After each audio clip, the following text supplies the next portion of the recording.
Tesla a eu 5 cofondateurs. 5, pas un, mais 5. Et Elon Musk était le dernier à rejoindre l'aventure. Aujourd'hui, si tu cherches fondateur de Tesla sur Google, tu tombes sur un seul nom, celui d'Elon Musk. L'homme qui n'a pas fondé Tesla, l'homme qui n'a pas conçu la première voiture, l'homme qui n'a même pas eu l'idée originale, mais qui a racheté le titre de fondateur via un procès. L'histoire officielle dit qu'Elon Musk a créé Tesla pour sauver la planète. Mais en réalité, il faut savoir que l'histoire réelle est beaucoup plus sombre. C'est une histoire d'ego, de trahison, de réécriture de l'histoire et les vrais inventeurs de Tesla effacés. Dans cette vidéo, on va remonter le fil du temps et on va te montrer qui a vraiment fondé Tesla. Qui a eu l'idée au départ. Comment Musk a pris le contrôle de l'intérieur. Et le procès qui a tout changé et ce que sont devenus les vrais fondateurs. Si tu pensais connaître l'histoire de Tesla, tu ne connais que la version d'Elon. Installe-toi bien. On est en l'an 2000, Martin Eberhard vient de vendre sa boîte Nouveau Média pour 187 millions de dollars. Nouveau Média, c'était quoi? L'un des tout premiers lecteurs de livres numériques. Le Rocket e-book, c'était avant le Kindle, avant tout le monde quasiment. Eberhard était ingénieur en électronique, Tarpenning était ingénieur en informatique. Ensemble, ils ont déjà prouvé qu'ils savent transformer une idée complètement folle en un produit réel. Eberhard a de l'argent et il veut se faire plaisir. Il veut une voiture de sport, mais il y a un problème. Le problème est le suivant. Le pétrole finance des guerres, le climat se dégrade et Eberhard ne peut pas en toute conscience acheter une bagnole qui consomme près de 10 litres au 100. Alors il va chercher une alternative et il tombe sur un truc qui est complètement dingue. Accroche-toi bien. Le C0, une voiture électrique artisanale construite par une petite boîte californienne AC Propulsion. Elle est fondée par Alan Cocconi. C'est un génie de l'électronique qui avait conçu le système de contrôle de la mythique GM EV1. Le Zero, avec ses batteries lithium-ion, fait le 0 à 100 en 3,6 secondes. 3,6 secondes en 2003. C'est juste énorme. Donc Eberhard il fait un essai et là tout change. Il va voir Cocconi et lui dit commercialise cette voiture. Je vais t'aider à la financer. Mais Cocconi, malheureusement, il refuse. Il préfère bosser sur un autre projet. Alors Eberhard prend une décision complètement folle. Si vous ne la construisez pas, je vais la construire. Et là, on est le 1er juillet 2003.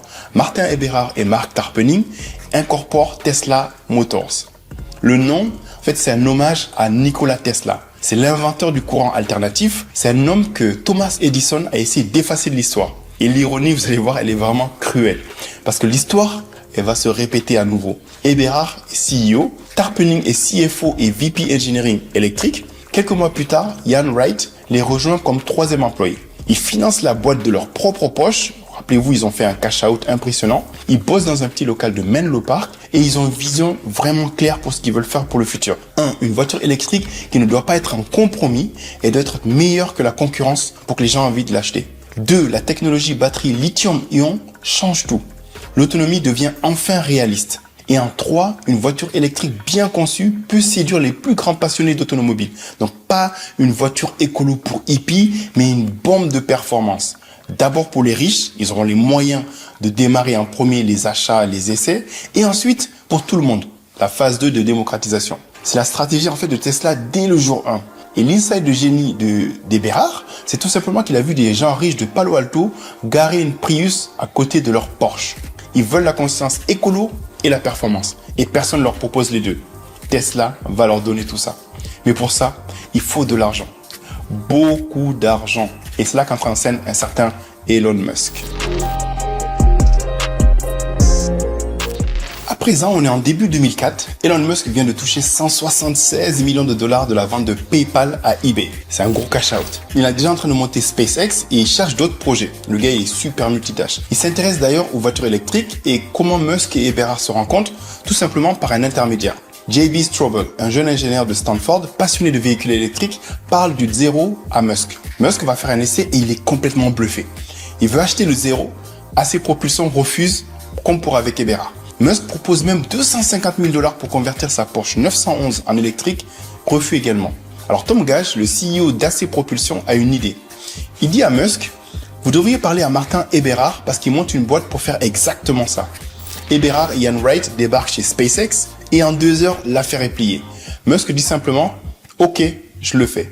Il investit 6,5 millions de dollars sur les 7,5 millions du tout premier tour de table.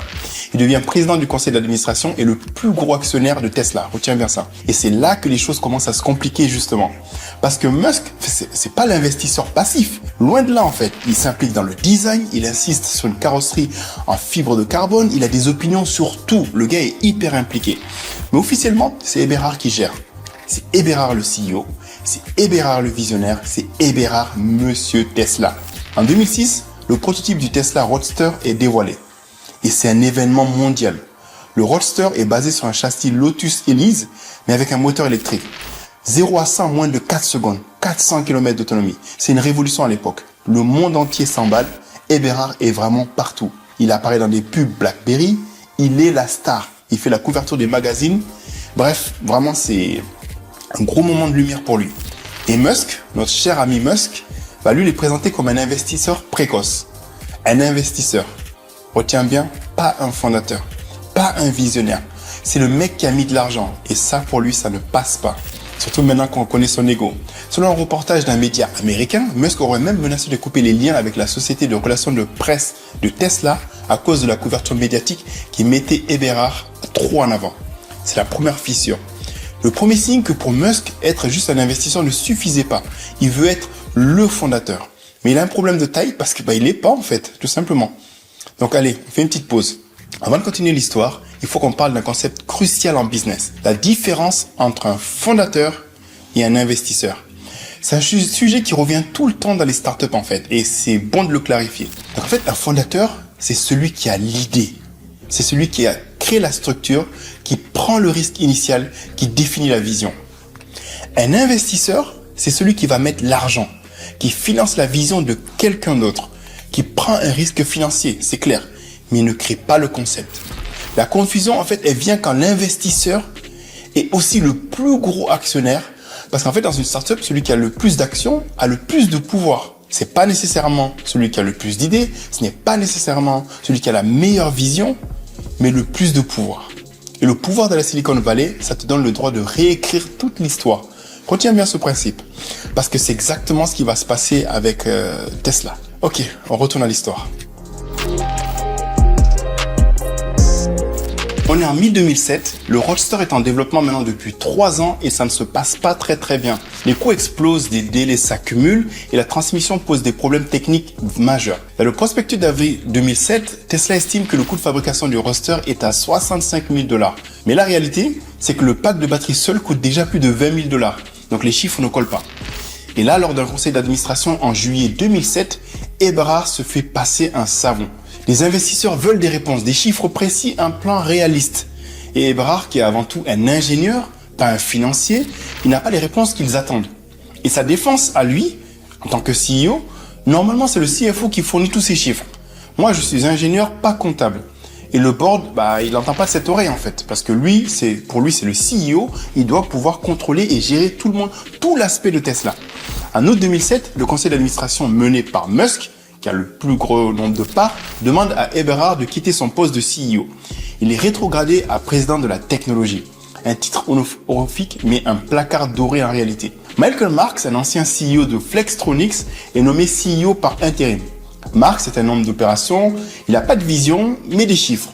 Sa première décision, c'est reporter le lancement du Roadster de 6 mois minimum. Mais l'histoire ne s'arrête pas là. En décembre 2007, Elon Musk orchestre l'éviction complète d'Eberhard. Non seulement de la direction, mais aussi du conseil d'administration. C'est vraiment une dinguerie. Dans le mois qui suit, 10% des employés de Tesla sont licenciés. La majorité, c'était des loyalistes d'Eberhard. Tarpenning, le cofondateur, quitte également l'entreprise en janvier 2008. Et Eberhard se retrouve seul, sans emploi, sans revenu, avec un accord de non-concurrence qui l'empêche de travailler dans le même secteur pendant près de 2 ans. Donc il avait vraiment les pieds et poings liés. Un homme qui a quand même inventé Tesla, qui a eu la vision au départ, qui a recruté l'équipe initiale, qui a défini la stratégie, il est poussé dehors comme un malpropre. Puis Musk commence à faire quelque chose de bien plus grave que le licencier.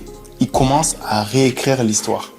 Musk va se présenter publiquement comme le fondateur de Tesla.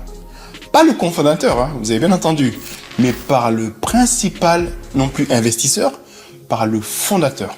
Comme si Eberhard, en fait, il n'avait jamais existé. Le but, c'était vraiment de l'effacer de l'histoire. En 2020, lors d'un podcast, Musk déclare qu'Eberhard est la pire personne avec laquelle il ait jamais travaillé dans toute sa carrière. La pire personne. L'homme qui a quand même eu l'idée au départ. L'homme qui a fondé la boîte. L'homme qui a construit le premier prototype. Est présenté comme la pire personne. Eberhard, muselé par un accord de non-divulgation, ne peut pas dire grand-chose. Mais il va lancer un blog, de Tesla Founders Blog, et il décrit ce qu'il appelle un stealth bloodbath, un bain de sang silencieux. Les employés témoignent anonymement. L'entreprise a tellement changé depuis le début, c'est très secret et froid maintenant. C'est comme s'ils essayaient de détruire tout ce qui restait de l'âme de Tesla, en fait, de l'idée et l'équipe originale. Le board panique, on demande à Eberhard de se calmer.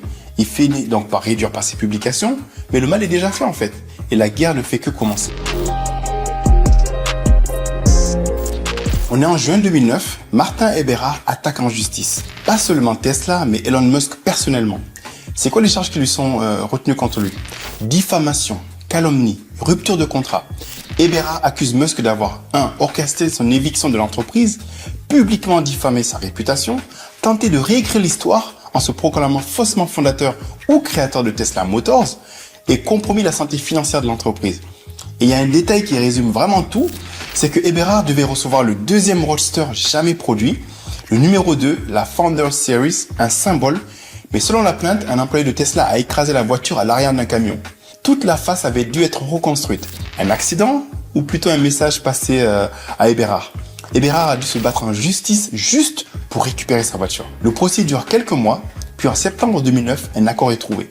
Les termes confidentiels. En fait, ce qu'on peut dire qui en ressort publiquement, c'est que 5 personnes sont désormais autorisées à se présenter comme cofondateurs de Tesla. 1. Tu as Martin Eberhard, le vrai fondateur.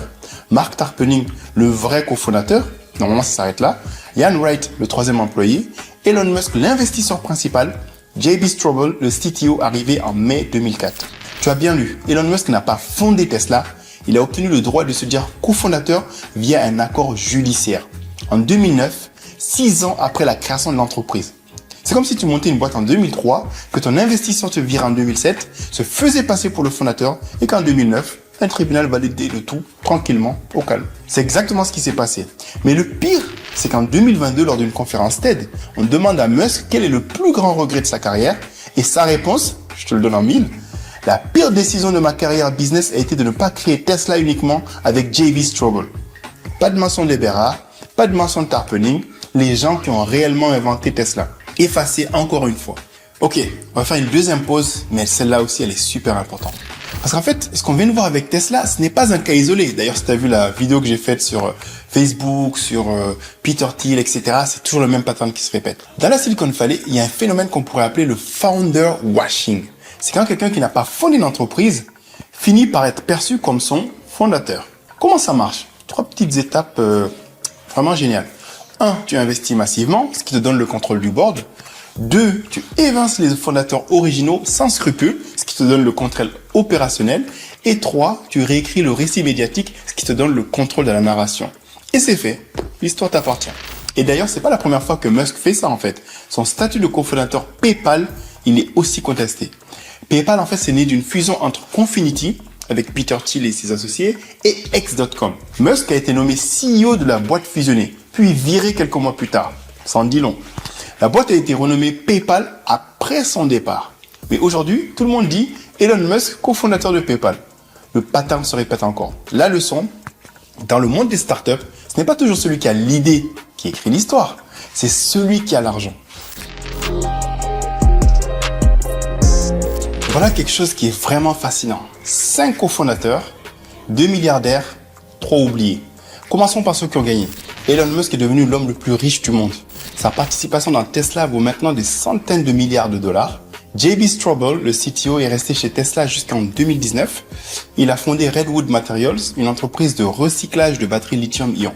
Lui aussi est milliardaire. Et les vrais fondateurs, les vrais qui ont démarré l'histoire, Martin Eberhard, après son éviction, il s'est retrouvé sans argent. Tu as bien entendu, le fondateur de Tesla, sans argent. Il a vendu en fait la plupart de ses actions en 2007 par nécessité, qu'il avait été poussé dehors. Et comme il avait un accord de non-concurrence, ça l'a empêché de travailler pendant presque 2 ans. Mais en 2009, il rejoint Volkswagen comme directeur du développement des véhicules électriques. Il va ensuite fonder plusieurs startups dans le secteur des batteries notamment. Inevit, racheté en 2017, et Tiveni, fondé en 2019. Il détient encore quelques actions de Tesla, mais plus vraiment une quantité suffisante. Et dans une interview en fait de CNBC en 2019, il dit quelque chose de remarquable. Il est toujours actionnaire de Tesla et il continue de souhaiter le succès de l'entreprise. Il n'a pas d'amertume publique, pas de vengeance. C'est vraiment quelque chose d'exceptionnel avec l'histoire qu'il a vécue. C'est juste un ingénieur en fait qui a inventé un truc et qui regarde quelqu'un d'autre en prendre tout le crédit. Mark Tarpenning, lui, donc le cofondateur, il est devenu venture capitaliste chez Spero Ventures. Il investit dans des startups qui ont un impact positif sur le monde. Quand il parle de Tesla, il le fait sans rancœur apparente. Il explique la genèse, les batteries lithium-ion, la vision originale, et il précise toujours qu'Elon Musk n'était pas là au début. Pas pour attaquer, juste pour dire la vérité, pour rétablir la vérité. Ian Wright, lui, il est parti dès 2005. Il a vendu toutes ses actions. Il a fondé Wrightspeed, une entreprise de motorisation électrique pour camions. Sa citation, « Je ne possède plus aucune action de Tesla. Évidemment, je ne pouvais pas imaginer une valorisation à 1000 milliards de dollars, le plus grand regret financier de l'histoire de la Silicon Valley. » Probablement. Alors, selon toi, qui a vraiment fondé Tesla? Et les faits sont clairs. 1er juillet 2003, Martin Eberhard et Mark Tarpenning incorporent Tesla Motors Inc. Fin 2003, Ian Wright rejoint comme 3e employé. En février 2004, Elon Musk investit 6,5 millions de dollars et devient président du board. Mai 2004, J.B. Straubel rejoint comme CTO. L'idée, elle est de Eberhard. Le nom, Eberhard et Tarpenning. La stratégie, une voiture de sport premium d'abord et ensuite la masse, c'est Eberhard. L'insight lithium-ion pour les batteries, crucial, c'est Eberhard et Tarpenning grâce à leur expérience chez Nouveaux Médias. Le prototype qui a tout déclenché, le Zero, Eberhard l'a financé et conduit pendant 3 mois pour convaincre les investisseurs. Et l'argent, oui, c'est très important, l'argent c'est Musk. Et ça aussi, il faut le souligner, c'est important. Sans l'argent de Musk, Tesla n'aurait peut-être pas survécu aussi longtemps. Parce que Musk a mis plus de 70 millions de dollars de sa poche dans Tesla. Il a failli frauder la faillite personnelle d'ailleurs en 2008. Il a pris donc un risque financier énorme. Et prendre un risque financier aussi grand soit-il, ça ne fait pas de toi un fondateur. Ça fait de toi un investisseur courageux, visionnaire, mais il y a une différence. Alan Cocconi, le créateur du Zero d'ailleurs, la voiture qui a inspiré Tesla, a dit « Ce n'est pas lui qui a créé Tesla, c'est Martin Eberhard qui a créé Tesla. » Elon Musk, à mon avis, son talent principal, c'est de lever l'argent des autres. Et il fait ça très très bien. Cette vidéo, en fait, c'est pas un procès contre Elon Musk, pas du tout. Musk a transformé Tesla d'une start-up de garage en l'entreprise automobile la plus valorisée du monde et en un temps record. C'est un fait et ça, on ne peut pas lui enlever. Mais un autre fait tout aussi vrai, c'est qu'il n'a pas fondé Tesla. Et les gens qui l'ont fait méritent qu'on le sache. C'est Martin Eberhard et Mark Tarpenning. Ce sont les vrais fondateurs de Tesla. Les inventeurs qu'on a essayé d'effacer de l'histoire, tout comme Nikola Tesla a été essayé d'être effacé par Thomas Edison. Alors la prochaine fois quand quelqu'un te dit Elon Musk a fondé Tesla, tu sais quoi répondre. Donc si cette vidéo t'a appris quelque chose, lâche un like, c'est gratuit, ça coûte rien et ça me fait plaisir. D'ailleurs, vous êtes beaucoup à regarder les vidéos sans vous abonner. Si tu penses que l'histoire mérite d'être connue également, partage-la. Et abonne-toi si ce n'est pas déjà fait pour ne rater aucune histoire que les puissants préfèrent qu'on oublie. Active la cloche et comme je dis toujours, à bientôt. Tout le monde peut devenir un investisseur.